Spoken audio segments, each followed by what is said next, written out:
compatriotas, ¡felices Pascuas!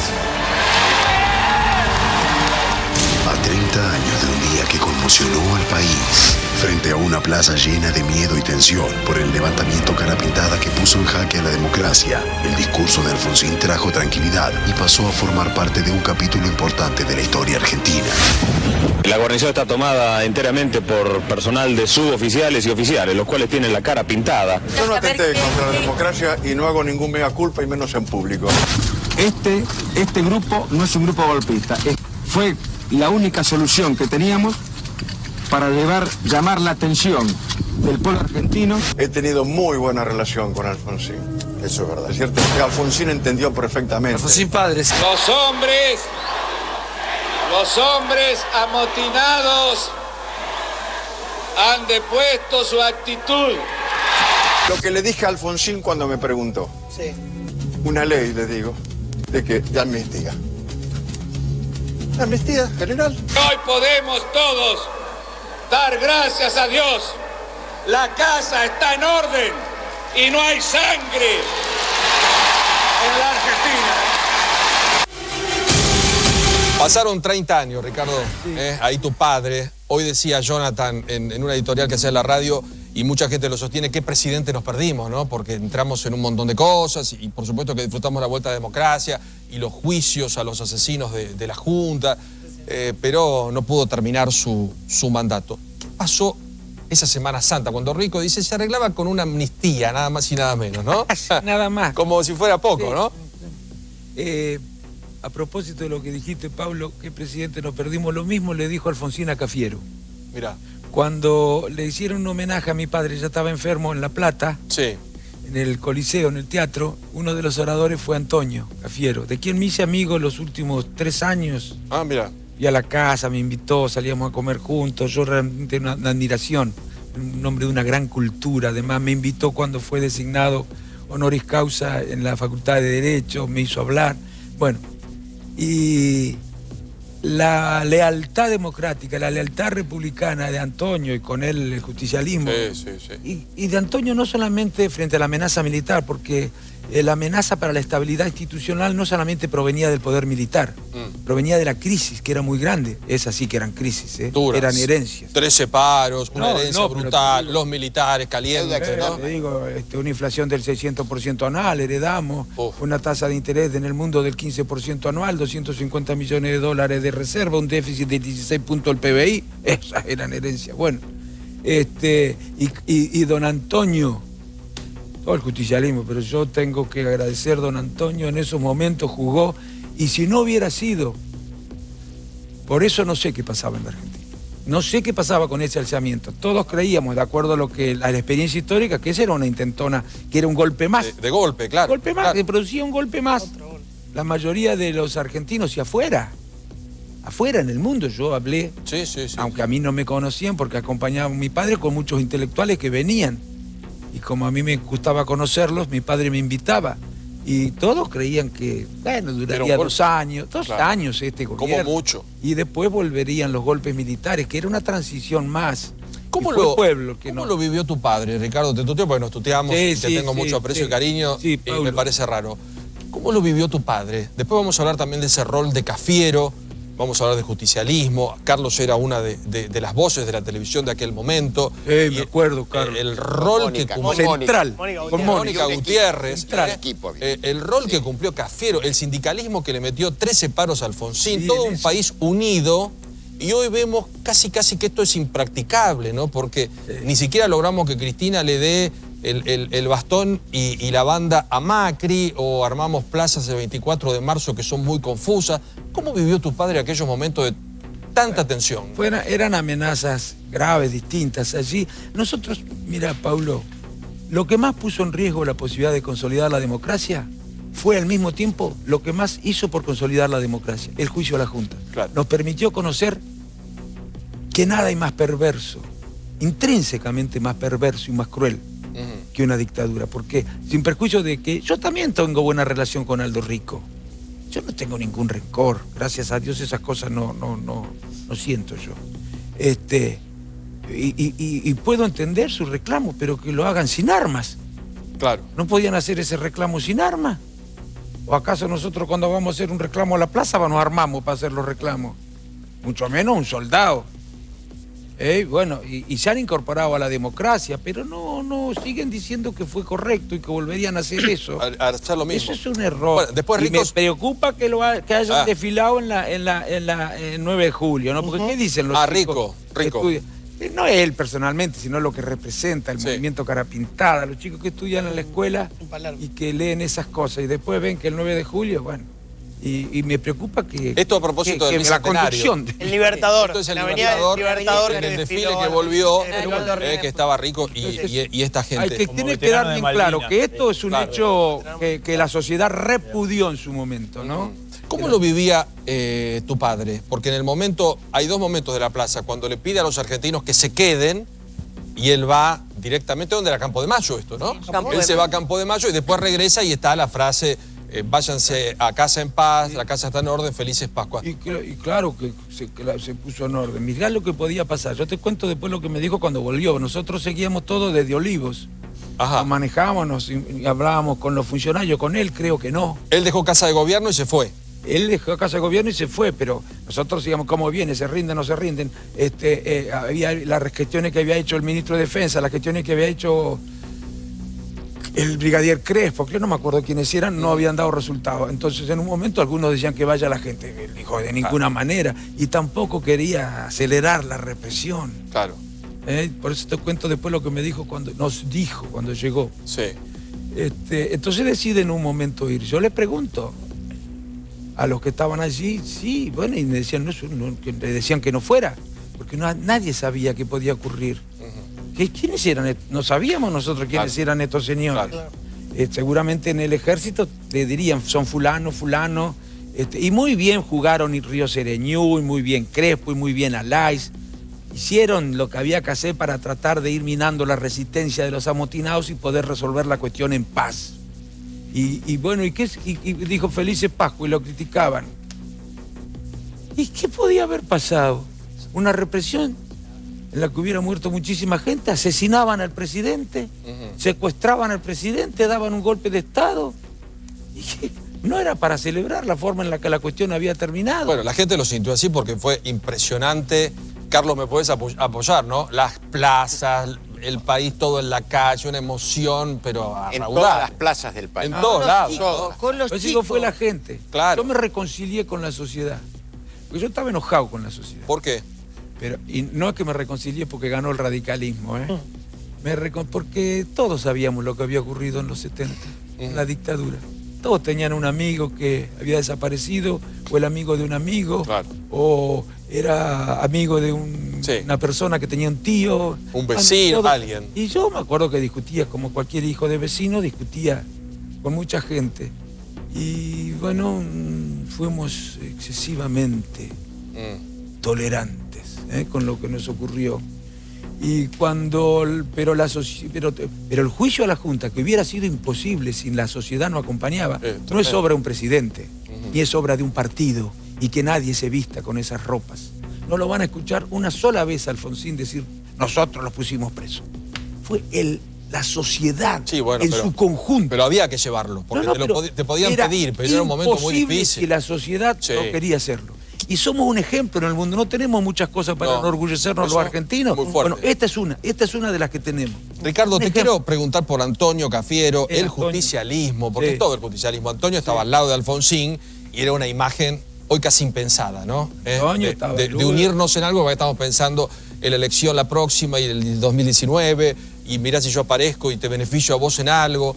¿Cómo fue ese momento? Porque apareció el justicialismo pegado al radicalismo, ya no eran los momentos de gloria, no era el 83 de ustedes, estaba el sindicalismo, estaban todos unidos porque estaba en juego un sistema. Y los derechos humanos, si había un golpe que empezaban de vuelta las persecuciones, qué sé yo qué podía pasar, qué podía ocurrir, porque los que estaban siendo juzgados no querían que los juzgáramos, y estaban en los cuarteles todavía. Sí.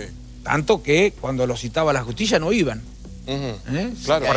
Ahí se desata justamente por eso. Se desata así con Barreiro. El nabo Barreiro, que se refugia ahí en el tercer cuerpo de ejército, se resiste y bueno, ahí es donde después Rico baja a la escuela de ingeniería. A defenderlo a Barreiro. Claro. ¿Y Antonio cómo llega ahí? Bueno, Antonio fue muy solidario, muy leal. Eso es lo que necesitamos, lealtad democrática, lealtad republicana, un acuerdo entre todas las fuerzas políticas.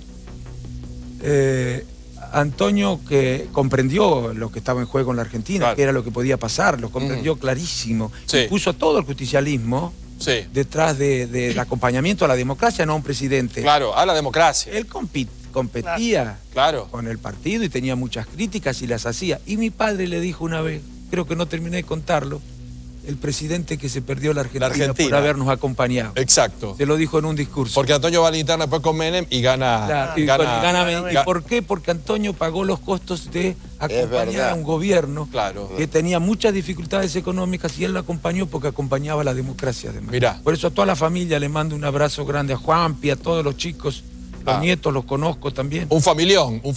Carlos, ¿cómo se vivía en esos momentos? Porque vos eras la voz de un noticiero público, de la televisión pública. Sí, bueno, junto, insisto, porque éramos un equipo en serio. Sí, vos, Mónica.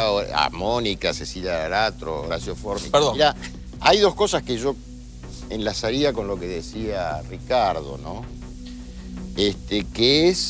Era un final incierto. Sí. Cuando nos sentamos ahí, abrimos la transmisión, no sé qué se había suspendido en Canal 7, y empezamos una continua transmisión por 4 días.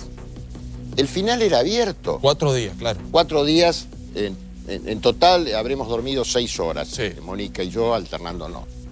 El final incierto, esto no es menor, no es banal lo que ocurría. Hay muchos que subestiman, no, que era Rico, decía, una cosa gremial. Estas cuestiones, ¿sí? No se sabe cómo empiezan, pero no cómo terminan. Claro. Y yo te aseguro, y coincido, y releía las memorias de mi querido Raúl, que usted, Ricardo, sabe que yo, más allá de que me cargaba y sabía perfectamente de mi posición política y del peronismo, teníamos una relación democrática. Ajá. Y yo releí hace pocos días, por una cosa que hicimos ahí en el canal Encuentro, y textualmente Raúl reconoce que estuvimos en el borde de una guerra civil. Mirá. En ese momento. Porque vos sabés lo que podía ocurrir. Ahí la multitud, donde había cruces cada vez más violentos, los tipos con la bayoneta calada, pintada la... No sabés, porque además se mezcla otro, pone, rompe. Me gustó la frase. Uno sabe cómo empieza, pero no cómo termina. El doctor Piotti también fue muy importante. Ya estoy con vos, Aldo, que lo viviste también. Johnny, lo que dice el doctor Piotti estuvo también ahí. Sí, el doctor Piotti. Era fiscal. Fue todo el país. Piotti fue el periodismo con Carlos Campolongo y Mónica Gutiérrez, fue Cafiero, fue la CGT, que en ese momento también llamó a movilizar, a pesar de los paros. Ubaldini en el balcón. Por eso digo, a pesar de los paros de Ubaldini, fue la CGT.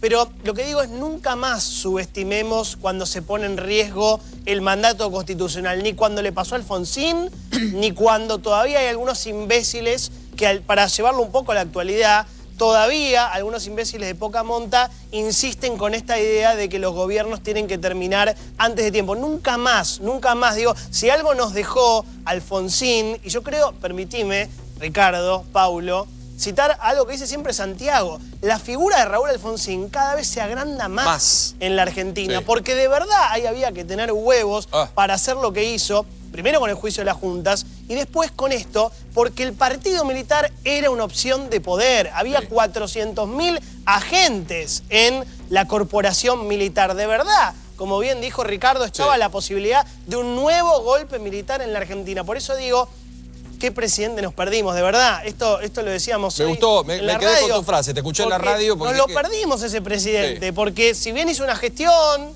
que no terminó, todos creo que íntimamente pensamos que no lo dejaron terminar, Alfonsín. Aldo, ¿cómo lo viviste? Porque hoy parece, a mí sabes que me da envidia, porque más allá del conflicto tremendo que vivíamos, yo veo ese balcón y digo, che, Ubaldini le metió 13 paros, estaba ahí. Cafiero y el justicialismo estaba ahí. Teníamos una mentalidad mucho más sana. Hoy es una cosa imposible. Mira, yo tenía 37 años. Se produjo este hecho. Era secretario de Economía de la Municipalidad de Moreno, que era un intendente peronista. El gobernador era radical, el presidente radical. Y me acuerdo, ese sábado a la mañana, Cafiero llamó a todos los intendentes del Gran Buenos Aires y gobernadores del interior en la calle Belgrano y Tacuarí, me acuerdo como si fuera hoy. Hicimos una reunión de más de 300 personas. Ajá. Y todos unánimemente dijimos, movilicemos para defender a don Raúl. Claro. Esa fue la decisión. Que eran plazas y plazas. Yo me fui a Moreno con el intendente y voy a hacer un chiste del momento. Sí, con choripanes y micros trajimos a más de 10.000 personas. Y me acuerdo, no hubo choripanes, pero es un chiste. Pero hubo que traer... es un chiste para darle un poco de humor a la cosa. Exacto. Y sí, me acuerdo que hacía mucho calor y el secretario de Obras Públicas de la Municipalidad de Moreno trajo como 3 camiones con agua potable y le daba agua a la gente. Ajá. ¿No? Y nos abrazábamos con radicales, independientes, cantamos el himno. Y yo estaba ahí abajo del palco. Haciendo el aguante, claro. Sí, haciendo el aguante con los compañeros de Moreno, de Lanús, muchos radicales, muchos independientes. Y yo después ya como corhorario tuve el orgullo, lo conocí mucho a Cafiero, porque yo aparte trabajaba con el doctor Cafiero profesionalmente. Y fui miembro de su gabinete, de su gobierno. Después perdimos con Menem, pero bueno, eso es otra historia. Pero estábamos ahí con Carlitos Jampolongo. Pero yo sí me acuerdo del don Raúl del 2002, que es donde lo conozco persona a persona. Vos tenías 37, nosotros teníamos todos hace 30, 20 y pico de años, claro. Pero había un sentimiento, Carlos, vos estabas metido ahí, Débora, diferente, ¿no? Se pensaba por Argentina, se pensaba por la democracia, que era un valor que estaba por arriba, que el radicalismo le había ganado al justicialismo. Había un clima impensado para estos tiempos donde escuchamos, como dice Jonathan, algunos que hablan de enfrentamientos civiles, que hablan de la posibilidad de terminar un gobierno, nos guste o no nos guste. Bueno, recién difícil, lo decía Alfonsín en relación con los valores democráticos e institucionales. Y usted prometió recién que iba a contar qué le dijo su padre cuando llegó, mientras esperaban en Olivos, y quedó inconclusa esa anécdota que usted iba a relatar, que un poco pintaba, dijo usted, el espíritu del momento, ¿no? Dijo que ustedes lo esperaban en Olivos y que cuando él llega les dice algo, en la intimidad familiar, digamos. Sí, quiero agradecerle también al doctor Duhalde. Ajá. También, porque hubo momentos graves. Sí. A veces mi padre nos decía a los hijos, yo no sabía cuándo, si al día siguiente me levantaba presidente o me levantaba prisionero. No, hubo momentos muy difíciles. Qué jorobado era, ¿eh? Muchas advertencias y se frustraron cosas por denuncias de dirigentes de la oposición, entre otras del doctor Duhalde. Pero digo, él llega como a las 6, 7 de la tarde, yo no me acuerdo mucho, hace 30 años, ¿no? Más o menos. Y nos dijo, ahí estábamos en Huéspedes nosotros, hay 2 casas en Olivo, la casa presidencial y una de Huéspedes. Y dijo... me acuerdo que dijo, si se imagina, chico, lo que hubiera sido, no hay sangre, pudimos resolver sin sangre, 50 cajones de un lado, 50 cajones del otro, tuviera generado un problema, una herida a la democracia que no sé cómo lo hubiéramos podido resolver, gracias a Dios. Y a Rico le agradezco, yo también, yo no tengo rencores con él, le agradezco que es un hombre de palabra, porque hubo una acción psicológica después. Decían que se había pactado. Y Rico dijo, no pactamos nada. Nosotros le pedimos esto. Incluso hoy lo dice, no nos dieron. Por eso criticaban el tema de Felices Pascua, la casa está en orden, decían que habían pactado. Las perdices habíamos dicho. ¿Cómo lo viviste vos? Yo lo viví ahí en la plaza. Ahí en la plaza también. Una sobra tremenda, yo estaba en Radio Espléndida en aquella época, los sábados a la mañana. Pero realmente la gente, ¿qué hizo? Cuando Raúl va al cuartel, se queda la gente en la plaza esperando. Claro, sí, eso es inminente. Increíble. Sí, yo te cuento algo de que Cafiero siempre me dijo, yo le pregunté, ¿qué pasó ese día? No había grupo de WhatsApp. Ese domingo de Pascua, ¿qué pasó, Antonio? Contame la verdad. La verdad es que no hubo ningún acuerdo previo ni negociación. Salió como salió, Gloria. Ricardo se sentó, Raúl se sentó en el sillón conmigo, estuvimos charlando y decidimos que él fuera a Campo de Mayo a hablar con Aldo Rico. Sí. Pero yo te quería leer la frase de Alfonsín, que no es "la casa está en orden". Ese es el cierre del discurso, ¿no? No es el cierre, el cierre es... así es, y terminó literalmente de esta manera. Y termino yo. Sí. Literalmente de esta manera. Para evitar derramamientos de sangre di instrucciones a los mandos del ejército para que no se procediera a la represión. Y hoy podemos dar todos gracias a Dios. La casa está en orden y no hay sangre en la Argentina. Le pido al pueblo que ha ingresado a la Plaza de Mayo que vuelva a sus casas a besar a sus hijos y a celebrar las Pascuas en paz en la Argentina. Cuando dijo todo eso, uno se quedó medio helado, porque pensó, ¿qué pasó? Claro. No estaba claro qué había hablado. ¿Se habían pactado o no habían pactado? Claudio, ¿qué imagen la plaza? Porque la Plaza de Mayo es el corazón, pero había muchas plazas. Esperar que se vaya el presidente sin saber qué podía pasar, porque como dice Ricardo, estaban armados, estábamos ante un grupo de gente muy particular, volver y esperar el resultado de la boca del presidente, ¿no? Absoluta incertidumbre, es difícil reconstruir. Está bueno que hagamos esto porque fueron 30 años, hay mucha gente ya que no estaba o que no lo recuerda o que lo recuerda cambiado con la frase esa, la casa está en orden, vamos a casa, no fue así. Y déjame hacerte un comentario personal y una reflexión más general. El comentario personal es algo que hasta a mí me impresionó por parte de mi mujer, cuyo padre era funcionario del doctor Alfonsín, y me contó que la incertidumbre era tan grande que a los funcionarios, hasta subsecretarios, se los reunió en un lugar, por ahí Ricardo lo sabe, por ahí no le tocó vivirlo, y se dijo, bueno, si pasa algo, para que no haya sangre, nos tenemos que ir todo el país, y empezaron a repartir pasaportes de distintos países, y a la familia de mi mujer le había tocado en la Unión Soviética, que podía ser el lugar donde terminaran, sí, pero era por una cosa eso no funcionaba. Si esto sale mal, nos vamos calladitos, porque acá no puede haber sangre, o no era como el concepto que había. Y la reflexión general, que me parece que también es para hacer 30 años después, en Semana Santa del 87 se termina la primavera alfonsinista. Sí. Se termina un periodo maravilloso que duró 3 años, que fue el donde nos creíamos que todo era posible, cuando se acabó la represión, se acabó, vino el destape hasta en las revistas, la cultura era una fiesta, y de golpe esa sonada militar fue la conciencia de que todavía el peligro estaba ahí, de que teníamos que madurar, que la democracia necesitaba del hombro de todos nosotros, de la presencia de todas las fuerzas políticas, porque así como estaba el doctor Cafiero, Carlitos y algunos más en la plaza o en el balcón, había otro sector del peronismo, ligado a Montoneros, por ejemplo, que estaba con los Carapintadas. Esa historia todavía algunos la saben muy bien, o sea que no era tan fácil. No era la unidad 100%. Pablo. Ricardo, ¿y hoy cómo lo ves después de haber vivido todo eso? Porque yo insisto, nos cuesta unirnos en cosas simples. Aquí nos perdimos una foto, que es la de Cristina Macri. Cuando repasemos los libros de historia va a faltar una foto. El bastón, la banda. Hoy parece que todo esto es imposible. Vos sabés, Pablo, que hay un primer ministro inglés, yo no me acuerdo cómo se llamaba, que era muy amante de los acuerdos y defendía los acuerdos y la búsqueda de consensos y los compromisos en política, que dice que cuando le preguntaban si quería café o té decía mitad y mitad. Bueno, a mí me van a jorobar con eso. Yo creo que es imprescindible la tolerancia, pero no el perdón a vida. Tolerancia en el sentido más profundo. Es imprescindible el diálogo, es imprescindible terminar con la grieta. No significa que todos tengamos que pensar igual, eso es demagógico. Eso también es demagógico, creer que todos tenemos que pensar igual. Pero es imprescindible que nos tratemos con respeto. Es imprescindible que no descalifiquemos al que piensa diferente. Es imprescindible que tengamos mucho cuidado, los que tienen mayor responsabilidad, de los adjetivos o de las palabras que usan. Y no me refiero, cuando hablo de los que tienen mayor responsabilidad, solo a los políticos. Hablo de los sindicalistas, hablo de los empresarios, hablo del periodismo, hablo de los políticos, de todos los que pueden tener alguna influencia sobre la sociedad. Porque la sociedad después reproduce comportamientos y a veces se exacerban en la sociedad los relacionamientos que entre los dirigentes se dan.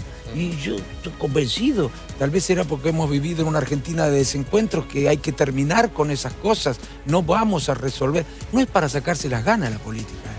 Claro. El que se saca las ganas depende de la personalidad, podrá gratificarse, pero a la política no le hace ningún bien. Así que cuidado con las palabras. Y no solamente el presidente, todos los políticos, cuidado con las palabras. Cuidado con las palabras porque puede generar problemas serios en la Argentina. Y para despedirte, a 30 años, ¿qué sentís? cuando uno ve así a tu padre, este reconocimiento que, como dice Johnny, le hace la sociedad argentina. Yo creo que no solo por la democracia, creo que hay un reconocimiento a la honestidad de él. Trasciende la grieta, Raúl Alfonsín. Lo quieren los kirchneristas, lo quieren los macristas. Raúl Alfonsín trasciende la grieta. Sí. Es como decía Perón. Cuando Perón decía, no, peronistas son todos. Decía, están los radicales, decía, están los socialistas, están los justicialistas, están los... y los peronistas. No, peronistas son todos. Pero no son todos, Cuidado. Cuidado con eso también. Cuidado porque puede haber una... Bueno, pero de todas maneras, yo que siento, no coincido con Cristina, mejor dicho, Cristina dijo algo que no se debe decir, hay que cuidar las palabras o las cosas que las palabras designan. Dijo, la democracia tiene una deuda. Y yo no creo que sea la deuda de la democracia. Creo que la deuda ni siquiera es de la política no podemos prescindir, salvo que querramos vivir en la selva. Sí. Alguna forma de organización de la convivencia tenemos que darnos, y eso es política, esa es tarea de la política. No nos viene dada por la naturaleza ni por Dios, somos nosotros la que organizamos la sociedad, los seres humanos, que tenemos muchísimas limitaciones. La deuda es de los políticos, sobre todo con la justicia social. Hemos avanzado. Hoy le escuché a Rico decir, tenemos los mismos problemas que antes, no es cierto. Mejoramos. Hemos mejorado. Hemos mejorado no solamente en términos de libertades, de derechos políticos, de derechos electorales, de democracia formal. Hemos mejorado también en cuestiones sociales, pero nos falta muchísimo. Si a mí me hubieran preguntado en 1983, o cualquiera de los que estamos acá, nos hubieran preguntado en 1983, ¿qué Argentina te imaginás para el 2017 en materia de igualdad o de justicia social? Yo hubiera dicho algo mucho mejor que lo que estoy viviendo hoy.